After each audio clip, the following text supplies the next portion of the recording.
ಈ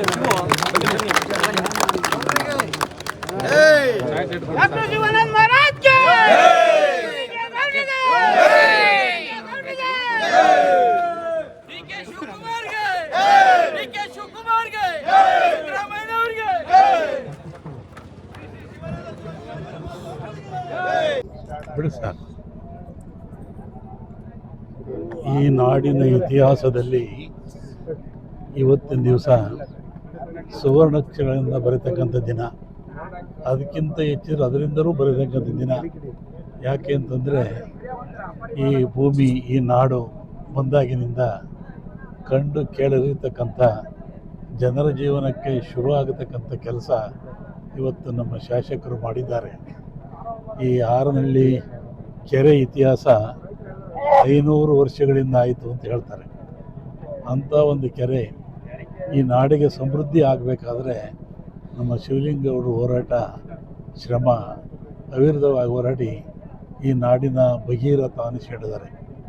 ಈ ನಾಡು ಅರಸೀಕೆರೆ ತಾಲ್ಲೂಕು ಸುತ್ತಮುತ್ತ ತಾಲ್ಲೂಕು ಹಳ್ಳಿಗಳಲ್ಲಿ ಕೆರೆ ತುಂಬಿ ಜನಜೀವನ ಸಮೃದ್ಧಿ ಆಗ್ತಾರೆ.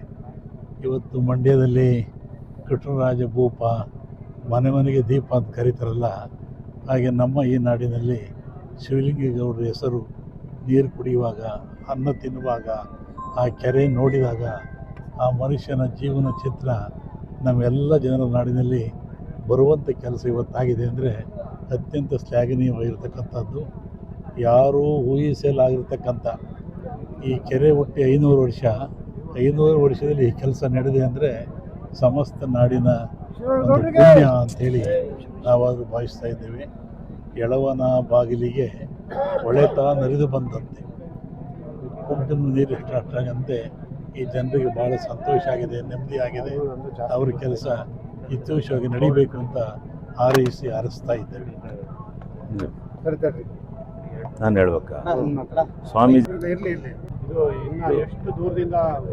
ಈಗ ಎತ್ತಿನೊಳೆ ಇಲ್ಲಿಂದ ಕೇವಲ 25-30 ಕಿಲೋಮೀಟರ್ ದೂರದಲ್ಲಿ 5 ಕಿಲೋಮೀಟ್ರು ಮಾತ್ರ ಉಳಿದಿದೆ. ಬಾಕಿದೆಲ್ಲ ಕಾಮಗಾರಿ ಮುಗಿದೋಗಿದೆ. ಅದಕ್ಕೆ ಐದಳ್ಳ ಕಾವಲ್ ಹತ್ರ. ಅದಕ್ಕೆ ಕಾರಣ ಫಾರೆಸ್ಟ್ನವರು, ಕೇಂದ್ರ ಸರ್ಕಾರದ ಅರಣ್ಯ ಇಲಾಖೆಯವರು ನಮ್ಮ ಅರಣ್ಯದಲ್ಲಿ ನೀವು ತಗೊಂಡೋಗ್ತಾ ಇದ್ದೀರಿ, ಬಿಡೋದಿಲ್ಲ ಅಂತಕ್ಕಂಥದ್ದನ್ನು 3 ವರ್ಷಗಳಿಂದ ಸತತವಾಗಿ ಹೋರಾಟ ನಡೆದು ಮೊನ್ನೆ ದಿವಸ ಸೆಟ್ಲ್ಮೆಂಟ್ ಆಗಿದೆ.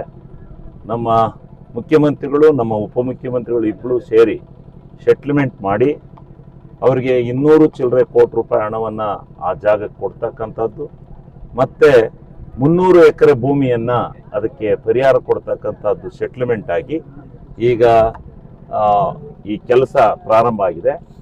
ಈಗ ಕಳೆದ ಸಾರಿನೇ ಸನ್ಮಾನ್ಯ ಮುಖ್ಯಮಂತ್ರಿಗಳು ಬಂದು 150 ಕೋಟಿ ರೂಪಾಯಿಗೆ ಅರಸೀಕೆರೆ ತಾಲೂಕಿನಲ್ಲಿರ್ತಕ್ಕಂಥ ಕೆರೆಗಳಿಗೆ ನೀರನ್ನು ಹರಿಸ್ತಕ್ಕಂಥ ಕೆಲಸವನ್ನು ಮಾಡ್ತಕ್ಕಂಥ ನಿಟ್ಟಿನಲ್ಲಿ ಶಂಕುಸ್ಥಾಪನೆ ಹಾಕಿ ಹೋಗಿದ್ರು. ಅದರಂತೆ ಇವತ್ತು ಕೆಲಸನ ಪ್ರಾರಂಭಿಸಿದೆ. ಪರಮ ಪೂಜ್ಯರ ಅಮೃತಾಸ್ತದಿಂದ ಇವತ್ತು ಕೆಲಸ ಗುತ್ತಿಗೆದಾರರು ಪ್ರಶಾಂತ್ ಶೆಟ್ಟಿ ಅಂತ ಬಂದಿದ್ದಾರೆ.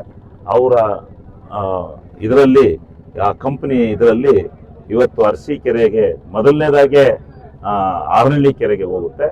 ಆರನಹಳ್ಳಿ ಕೆರೆಗೆ ಹೋಗ್ತಕ್ಕಂಥದ್ದನ್ನು ಈಗ ತೀರ್ಮಾನ ಮಾಡಿದ್ದೇವೆ ಇವತ್ತು. ಅದೇ ರೀತಿ ಮುಂದೆ ಅರಸೀಕೆರೆಗೆ ಯಾವ್ಯಾವ ಕೆರೆನಲ್ಲಿ ಗ್ರಾವಿಟಿ ಲೆವೆಲಲ್ಲಿ ಹರಿದು ಹೋಗುತ್ತೆ, ಲಿಫ್ಟ್ ಅಲ್ಲ ಇದು, ಗ್ರಾವಿಟಿ ಲೆವೆಲಲ್ಲಿ ಹರಿದು ಹೋಗ್ತಕ್ಕಂಥ ಕೆರೆಗಳಿಗೆ ಒಂದು ಇದನ್ನು ಮಾಡ್ತಕ್ಕಂಥ ನಿಟ್ಟಿನಲ್ಲಿ ಪ್ರಾಮಾಣಿಕವಾಗಿರ್ತಕ್ಕಂಥ ಪ್ರಯತ್ನ ಇವತ್ತಾಗಿದೆ. ನಮ್ಮ ಸರ್ಕಾರ ಇವತ್ತು ನಮ್ಮ ಬಹುದಿನದ ಕನಸು ಎತ್ತಿನೊಳೆ ಅದನ್ನು ಹೋರಾಟ ಮಾಡಿ ತರಬೇಕಾದ್ರೆ ವಿಧಾನಸಭೆಯಲ್ಲಿ ಪ್ರತ್ಯೇಕ ರಾಜ್ಯನೇ ಕೇಳಿದ್ದೆವು ನಾವು. ಆ ರೀತಿಯಲ್ಲಿ ನೀವು ನೀರು ಕೊಟ್ಟರೆ ಕೊಡಿ, ಇಲ್ಲ ಅಂದರೆ ನಮಗೆ ಆಗೋದಿಲ್ಲ ಅಂತಕ್ಕಂಥದ್ದನ್ನು ಹೇಳಿದ್ದು. ನಮ್ಮ ಅರಸೀಕೆರೆ ಕೃಷ್ಣಾ ಬೇಷನ್ನಿಂದ ಹೊರಗಿರ್ತಕ್ಕಂಥದ್ದು, ಅದರಿಂದ ನಮಗೆ ನೀರು ಬರ್ತಕ್ಕಂಥದ್ದು ಸಂಕಷ್ಟ ಇತ್ತು. ಕಾವೇರಿಯಿಂದಲೂ ಬರ್ತಾ ಇರಲಿಲ್ಲ. ಇವೆರಡರ ಮಧ್ಯದಲ್ಲಿ ಎತ್ತಿನೊಳೆ ಆಶಾದಾಯಕವಾಗಿ ಬಂದು ಇವತ್ತು ನಮ್ಮ ಅರಸೀಕೆರೆಗೆ ಕೆರೆಗೆ ನೀರನ್ನು ಕೊಡ್ತಕ್ಕಂಥ ಕೆಲಸ ಆಗಿದೆ. ಎಷ್ಟು ಕೆರೆ ಅಂತಕ್ಕಂಥದ್ದು ನಮಗೆ ಅಲಾಟ್ಮೆಂಟ್ ನೀರನ್ನು ನಾವು ಹೆಂಗೆ ಹಂಚ್ಕೋತೀವಿ ಅದ್ರ ಮೇಲೆ ಹೋಗುತ್ತೆ.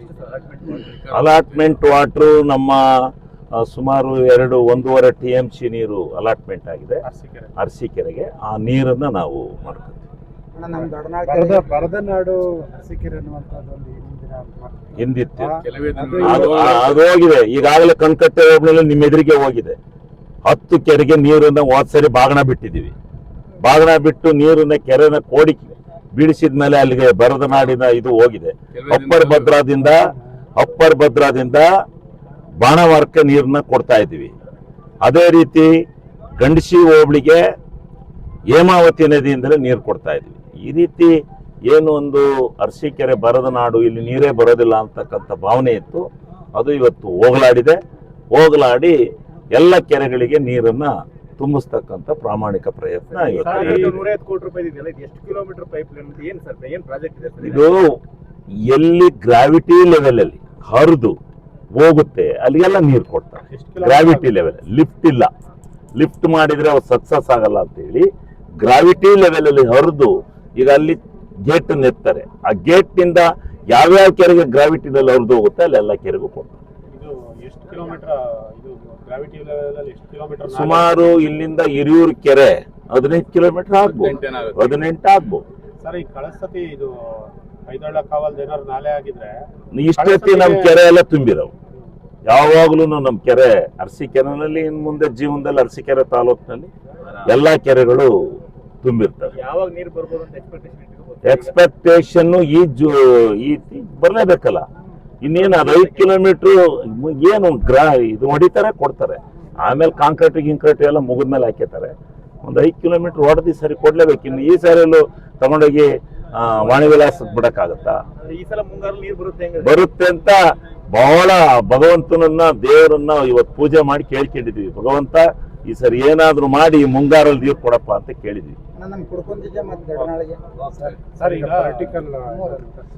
ಏನಿಲ್ಲ, ಪೊಲಿಟಿಕಲ್ 2 ಕಡೆ ಗೆದ್ದಿದೀವಿ ನಾವು. ದಾವಣಗೆರೆಯಲ್ಲಿ ಒಂದು 10-12 ದಿವಸ ಇದ್ದೆ, ಇವತ್ತು ಗೆದ್ದಿದ್ದೀವಿ. ಆಮೇಲೆ ತಮಿಳ್ನಾಡಿನಲ್ಲಿ, ಆಂಧ್ರದಲ್ಲಿ ಯಾವತ್ತು ಫಿಲಂ ಸ್ಟಾರ್ಗಳಿಗೆ ಓಟ್ ಹಾಕ್ತಾರೆ ಅನ್ನೋದಕ್ಕೆ ನಮ್ಮ ವಿಜಯ್ಗೆ ಹಾಕಿರೋದು ನಾವು. ಆಗಲೇ ಅವ್ನಿಗೆ ಸೇರ್ತ ಜನ ನೋಡಿ ಎಲ್ಲರೂ ದೇಶದ ಜನ ಅಸೆಸ್ ಮಾಡಿದ್ದು. ಅದೇ ರೀತಿ ಇದರಲ್ಲಿ ಕೇರಳದಲ್ಲಿ ನಮ್ಮ ಕಾಂಗ್ರೆಸ್ ಬಂದಿದೆ. ಪಶ್ಚಿಮ ಬಂಗಾಳ ಅದು ವಿರೋಧಿ ಪಕ್ಷ ಅನ್ನ ತೆಗಿಬೇಕು ಅಂತ ಹೇಳಿ 5 ವರ್ಷಗಳ ಸತತವಾಗಿ ಮಮತಾ ಬ್ಯಾನರ್ಜಿ ಅವರನ್ನ ಇಕ್ಕಟ್ಟಿನಲ್ಲಿ ಸಿಕ್ಕಿಸಿ ಅವರನ್ನ ಮಾಡಿದ್ದಾರೆ. ಅದು ಬಹುದಿವಸ ಉಳಿಯೋದಿಲ್ಲ. ಒಮ್ಮನ ರಾಜಕಾರಣದ ಎದುರು ಇವ್ರು ನಿಲ್ಲಲ್ಲ. ತಾತ್ಕಾಲಿಕವಾಗಿ ಬಂದಿದೆ, ಆದರೆ ಮಮತಾ ಬ್ಯಾನರ್ಜಿನೇ ಈ ದೇಶಕ್ಕೆ, ಈ ರಾಜ್ಯಕ್ಕೆ ನಾಯಕರು ಅವರು. ಅಲ್ಲಿ ಜನ ಆಯ್ಕೆ ಮಾಡಿರೋದು ಹಂಗಾರೆ ಯಾರು? ಈಗ ಒಂದೊಂದು ಸಾರಿ ಒಂದೊಂದು ಉಯಿಲ್ ಮೇಲೆ ಹೋಗುತ್ತದು ಚುನಾವಣೆ. ಅಲ್ಲಿ ಏನು ಇಂಪ್ಯಾಕ್ಟ್ ಆಯ್ತೋ ಗೊತ್ತಿಲ್ಲ.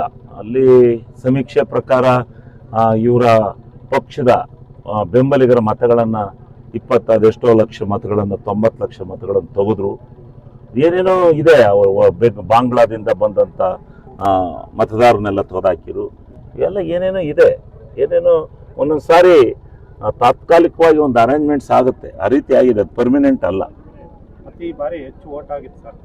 ಅದೇ ಓಟ್ ಆಯಿತು, ಎಲ್ಲ ಹೋಗಿ ಓಟ್ ಹಾಕಿದ್ದಾರೆ. ಒಂದು ಬದಲಾವಣೆ ಬಯಸಿದ್ದಾರೆ ಅಂತ ಕಾಣುತ್ತೆ. ಯಾವ ಮುಸ್ಲಿಂ ನಾಯಕರು ಹಿನ್ನಡೆನೂ ಏನೂ ಇಲ್ಲ. ಅಲ್ಲಿ ಅವರೇ ಮನೆಯವ್ರ ಮಂತ್ರಿ, ಅವ್ರದೇ ಮನೆಯವ್ರ MP, ಅವರೇ ಎಲ್ಲ ಅಂತೇಳಿ ನಿಮ್ಮ ಮಾಧ್ಯಮಗಳು ಬಿಂಬಲಿಸ್ತು. ಅದರ ಮಧ್ಯದಲ್ಲೂ ಗೆದ್ದಿದ್ದಾರೆ. ಎಲ್ಲ ಒಂದೇ ಮನೆಗೆ ಅನ್ನೋದೊಂದು ಇತ್ತು. ಅದೇನು ಕೌಂಟ್ ಆಗಿಲ್ಲ. ಅವರ ಮನೆತನ, ಅವರ ಆ ಊರಿ ಮಾಡಿರೋ ಸೇವೆ ಇದನ್ನು ಪರಿಗಣನೆಗೆ ಆಗಿದೆ. ಮುಸ್ಲಿಮ್ಸ್ ಬಾಂಧವರು ನಮಗೆ ಅತಿ ಹೆಚ್ಚಿನ ಮತನ ಕೊಟ್ಟಿದ್ದಾರೆ. ಸುಮ್ಮನೆ ಅವ್ರ ಮೇಲೆ ಗೂಬೆ ಹಾಕಿ ಕೂರ್ಸಕ್ಕೆ ಹೋಗ್ತಾರೆ, ಅವೆಲ್ಲ ಮಾಡಕ್ಕೆ ಹೋಗ್ಬಾರ್ದು. Thank you.